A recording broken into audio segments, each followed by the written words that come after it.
Agarwal is founder and partner at Demeter Advisors. He's joining us with his thoughts and perspective. Ashwini, good to have you with us here on the program. Thanks as always. Let's just start with banks and financials, Ashwini. After the last RBI policy, which was in a way as expected, but in a way unexpected as well, because the RBI said they're going to, do large-scale sale of government paper. Of course, timelines, etc., are not disclosed as of yet. That led to bond yields jumping higher quite a bit. What's the outlook for banks, both PSU and private, from here? So, Prashant, what we are seeing on interest rates is, quite worrying from a global perspective. I mean, we've seen what's happened to U.S. Government bond yields. And in the light of where U.S. 10-year government bond yields are trading, Indian government bond yields of a similar tenure are on the lower side. To my mind, there should be a 3 percentage point difference between the two, which is slightly narrower at this point. So my sense is that the yield increase at the long end of the bond curve is not just an Indian phenomena, it's a global phenomena supported by the fact that inflation continues to run higher than what most central banks would like to see it at. What does it mean for the banks? I think, my sense is that if you just look at the loans growth data that's been posted by the RBI, 17-18%, deposit growth of 11-12%, a shift away from CASA, and higher bond yields. You put all of this together, and my sense is that while spreads will compress a little, there is enough operating leverage that you get from a 18% loan growth that you might be able to maintain your pre-provision operating profit rate for most of the banks. That's the sense I have. Below that line, you're continuing to see very benign credit costs. So I think from an earnings perspective, there is no need to worry for the banks just yet. However, having said that, if you want to look out 18 months from now, I think the rising unsecured loans is something that can create a problem if the economy were to slow down significantly. And the reason I say that is that while economic growth domestically is being driven by government capex, the export outlook continues to be fairly subdued. And we don't know what happens to the energy prices given the crisis that we are seeing in the Middle East at this present point. So, my hope would be that no new stress emerges over the next 18 months or so. But for the now, I would say that there is no significant earnings pressure.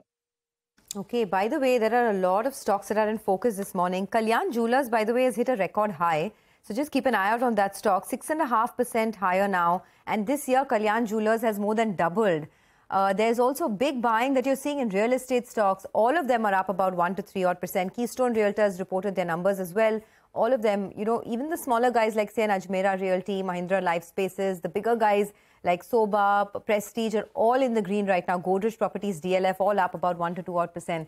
Ashwini, good morning and thanks for joining in. Since we're talking about real estate, I wanted your thoughts there because, there is some hyperactivity happening in this space now in terms of, new projects coming on board, the sales that are happening across metros, right? Not just in Mumbai and Bengaluru, but even in places like Hyderabad. From an investor standpoint, is this a start of a multi-year upcycle, and would you advise buying into real estate stocks? Morning, Sonia. The way I think about it is that real estate and stock markets are joint at the hip. And every stock market rally with a lag leads to a real estate demand pickup. Add to that the fact that real estate prices went nowhere for almost a decade between 2010 and 2021.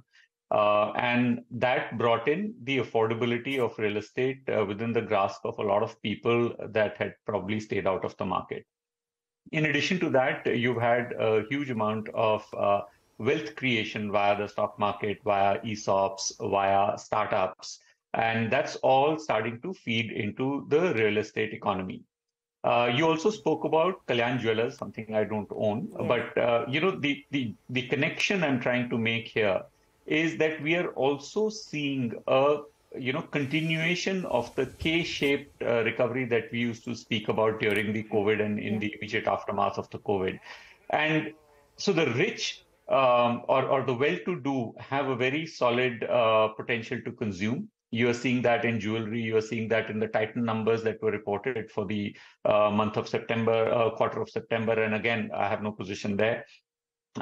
You're seeing that in real estate sales. You're seeing that in luxury cars. But at the same time, the not so well off India, and when you look at consumer staples, you look at demand for coming from rural areas, that's not very exciting. And I think, and this is a trend which is similar to what we are seeing pretty much everywhere in the world. It's not a great commentary because I would like the wealth effect to be more broad-based and to hope to see the trickle-down effect happen over a period of time. But it is what it is. From an investing perspective, I've always found it very tough to invest in real estate companies. There are event risks that I'm unable to forecast. So I like to play real estate, if at all, via proxies, whether it's plywood or tiles or fittings or, possibly construction materials in wood or cement or whatever have you. Directly buying real estate companies is always fraught with some amount of project-related risk, which I like to personally steer away from. All right. Hi, Ashwini. Good morning. The last time we chatted, everything was looking up, but you told us that we're lacking triggers to go to 21,500, 21,000 odd. And it appears there are plenty of headwinds that have turned up since then. Whether you're talking about the Fed speak, the move in crude, the dollar index, and now, unfortunately, this Israel war that's breaking out. Do you think the ingredients are in place for us to see a sharper correction from these levels? Because give and take everything, we're still only 3% away from the recent highs.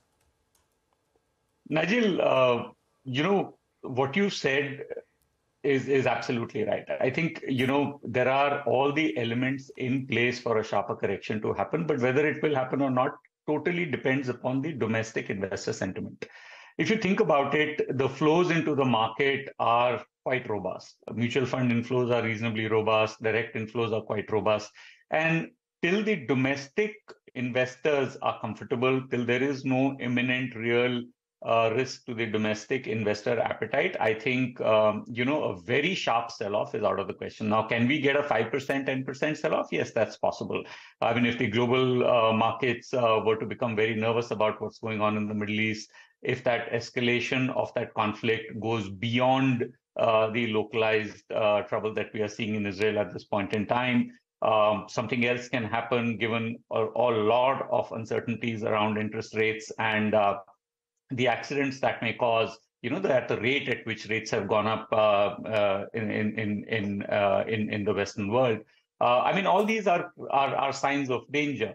But till the domestic investor sentiment is intact, I don't see a significant sell-off. It's puzzling because there is just so many uncertainties out there, and the domestic investor is still very, very comfortable. But it is what it is, so we have to deal with it. And I hope there is no domestic event that leads to a massive sell-off. International events we'll have to contend with as they come along. How are you feeling about the auto sector now? Because, there is this big demand push that's taking place and raw materials have cooled off as well. Markets like the rural markets have come back and, even companies from the two-wheeler space, which was the most affected, right? They're talking about how there is a recovery in demand. As an investor, how are you feeling about it? Sonia, I'm obviously feeling a little bit more constructive now looking at the data. But whether this demand revival sustains or it is just a very near-term phenomena for the next 2 or 3 months, given it's a festive season, and you're coming on the back of multiple years of no growth in the two-wheeler area, I'm unable to parse that because, the readings that I'm getting on rural demand are very mixed. There are a whole bunch of areas where one continues to see fairly tepid rural demand. So the two-wheeler might be an exception given by a forced renewal cycle after so many years of slow growth, or is it something deeper?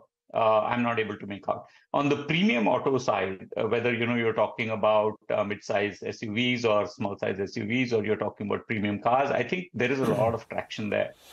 And the urban demand in that area is extremely strong. So, some of the car makers and some of the premium two-wheeler automakers are continuing to see a lot of traction. And that, again, feeds into the whole, the rich are doing well. narrative that I spoke about earlier. All right. We'll let you go on that note. Ashwini, thanks a lot for joining in. Thank you. And have a great day. Thanks for giving us your thoughts on the markets. Well.